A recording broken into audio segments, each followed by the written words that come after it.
7 స్త్రీలట ఒక పురుషుని గట్టిగా పట్టుకొని ఏమడిగారో తెలుసా? మా అన్నం మేమే తింటాం, మా వస్త్రం మేమే కట్టుకుంటాం, కానీ నీ పేరు మాత్రం మాకు ఉండాలి. యెషయా గ్రంథము 4వ అధ్యాయము 1వ వచనం. ఇక్కడ అన్నం అంటే బోధ, వస్త్రం అంటే స్వభావం. మా నింద తొలగించమని అడుగుతున్నారు బాబు. అంటే మా స్వభావం మాకుంటుంది, మా బోధ మాకుంటుంది, కానీ నీ పేరు ఏ పేరు? ఆ పేరు అదే క్రైస్తవులము అనే పేరు. కానీ బుద్ధి మారదు, మనసు మారదు. మేము ఇలాగనే జీవిస్తామని చెప్పుకొని జీవించేవాళ్ళు ఎంతోమంది లోకంలో ఉన్నారు.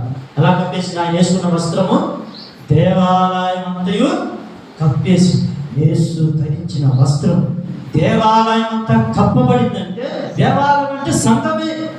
ఆయన ఏ వస్త్రం అయితే వేసుకున్నాడో నువ్వు కూడా అదే వస్త్రం వేసుకోవాలి. యెషయా గ్రంథం 6వ అధ్యాయం 1వ వచనం చూడండి. పాఠం ఏంటో తెలుసా? ఆయన ఎక్కి మనసు కలిగి ఉన్నాడో సంఘము కూడా అదే మనసు కలిగి ఉన్నాడు. ఆయన తగ్గింపు కలిగి బ్రతికేది లోకములో, మనం కూడా అదే తగ్గింపు మనం కలిగి. ఆయన ప్రేమ కలిగి ఉన్నాడు, అదే ప్రేమ మనం కలిగి ఉండాలి.